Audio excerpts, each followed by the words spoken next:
Hello my lovely friends, welcome back to my channel bite and munch. আশা করি আপনারা সকলে ভালো আছেন, কিন্তু সত্যি বলতে এই গরমে জল ছাড়া আর কিচ্ছু খেতে ইচ্ছা করছে না। আপনারা নিশ্চয়ই আমার সাথে এগ্রি করবেন। তাই ভাবলাম আপনাদের সাথে একটা হেলদি এবং পেট ঠান্ডা রাখার ভীষণ ইজি এবং চটপটা একটা রেসিপি নিয়ে আপনাদের সাথে শেয়ার করি। তাই আজকে আম পোড়ার একটা ইজি এবং চটপটা রেসিপি নিয়ে আমি হাজির হয়ে গেছি। চলুন তাহলে চটপট দেখে নেওয়া যাক কিভাবে আমি আম পোড়ার শরবতটা বানাচ্ছি। সর্বপ্রথম একটা জায়গাতে আমি 2 চামচের মতন মৌরি ভিজিয়ে নিচ্ছি। মৌরি এমনিতেই পেট ঠান্ডা রাখে, যদি আবার এটাকে আপনি খানিকক্ষণ ভিজিয়ে রাখেন, ধরুন আধ ঘন্টা মতন, তাহলে এটা তাসিরটা আরও ঠান্ডা হয়, মানে এটার এফেক্টিভনেসটা আরও বেশি বাড়ে। আমি এখানে 3টে আম নিয়েছি। মোটামুটি ওজনে যদি দেখেন তাহলে এটা 500 গ্রামের মতন। আমি এর মধ্যে যা যা ইনগ্রেডিয়েন্টস ইউজ করব সেগুলো সব এই 500 গ্রাম আমের জন্য। আপনারা আমের কোয়ান্টিটি অনুযায়ী ইনগ্রেডিয়েন্টসের মাপগুলো কমা বাড়া করে নিতে পারেন। এটাকে একদম লো ফ্লেমেতে এরকম পুড়িয়ে নিতে হবে, একটা নেটের ওপরে রেখে একদম আস্তে আস্তে। মোটামুটি 10 থেকে 12 মিনিটের মধ্যে পুরো আম ভালো করে আপনার সফট হয়ে যাবে। আমগুলো যতক্ষণ পুড়ছে ততক্ষণ যেই পাউডারটা আমরা এটাতে ইউজ করব সেটা বানিয়ে নিই। আমি এখানে 1 চামচের মতন জিরে, কিছু গোলমরিচ আর 2-3টে ছোটো এলাচ নিয়েছি। হালকা করে এটাকে রোস্ট করে নেবেন। রোস্ট করে আবার এটাকে গুঁড়িয়ে একটা এয়ারটাইট কন্টেনারেতে রেখে দেবেন। আমগুলো পুড়ে গেছে, এবার জলেতে এগুলোকে ঠান্ডা করতে দিয়েছি। আমগুলো ঠান্ডা হয়ে যাবার পর পাল্পটা বের করে নিতে হবে। এবার এটাকে আমরা মিক্সিতে পিষবো। পেষার আগে কিছু জিনিস আমি এটাতে অ্যাড করছি, যেমন এখানে আমি 1 ইঞ্চির মতন আদা দিয়েছি, তাতে দিয়েছি ভিজিয়ে রাখা যেই মৌরিটা, সেই মৌরিগুলো আমি এর মধ্যে অ্যাড করে দেব। তার সাথে দেব পুদিনা পাতা। পুদিনা পাতাটা মোটামুটি আপনি বেশ ভালো কোয়ান্টিটিরই দেবেন, মানে হ্যান্ডফুল অফ পুদিনা পাতা আপনাকে দিতে হবে। তার সাথে অ্যাড করব বিট নুন আর এমনি নুন। নুনটা আপনারা নিজেদের মতন স্বাদ অনুযায়ী দেবেন। তার সাথে দিচ্ছি আমি এখানে 150 গ্রামের মতন চিনি, কারণ আমগুলো খুব একটা টক ছিল না। এবার আপনাদের যদি আমগুলো বেশি টক হয় তাহলে আপনারা চিনিটা বাড়া কমা করে দিতে পারেন।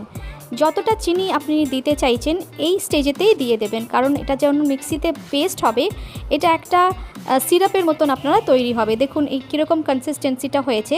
এটা আপনারা ফ্রিজেতে মোটামুটি 1 মাস পর্যন্ত স্টোর করে রাখতে পারেন।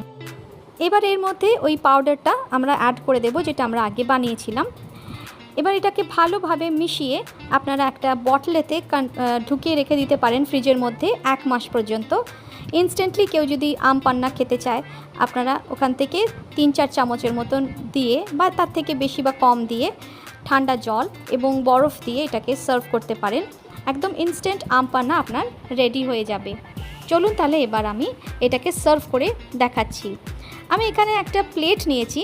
সেই প্লেটেতে, যদিও এটা একদমই অপশনাল, একটু পাউডার্ড সুগার, একটু নুন আর একটুখানি লাল লঙ্কা গুঁড়ো, লেবু দিয়ে প্রথমে গ্লাসটাকে সাইডগুলো আমি কোট করে দিচ্ছি লেবু দিয়ে।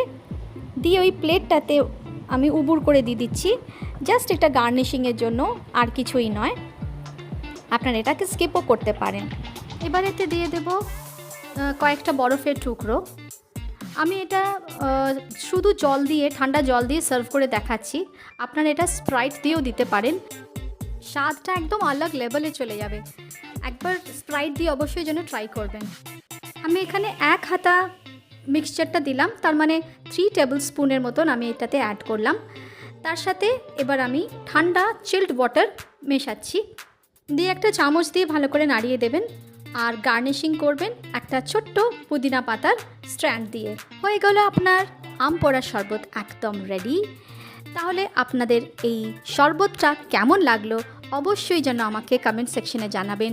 ভালো লাগলে লাইক করবেন, বন্ধুদের সাথে শেয়ার করবেন, এবং যে বন্ধুরা এখনও অবধি আমার চ্যানেলটাকে সাবস্ক্রাইব করেননি প্লিজ প্লিজ সাবস্ক্রাইব করে দেবেন, এবং পাশে থাকা বেল আইকনটা অবশ্যই প্রেস করে দেবেন আমার নতুন নতুন ভিডিওর নোটিফিকেশন পাওয়ার জন্য। এবার থেকে সপ্তাহে 2 বার দেখা হবে। প্রতি শনিবার এবং বুধবার ঠিক দুপুর 12:30টার সময়।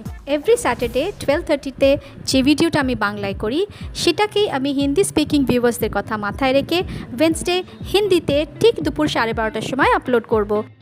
এবার বিদায় নেবার পালা। অবশ্যই যেন এই রেসিপিটা ট্রাই করবেন। ভালো থাকবেন, ভালো রাখবেন সবাইকে। Till then, bye bye and take care.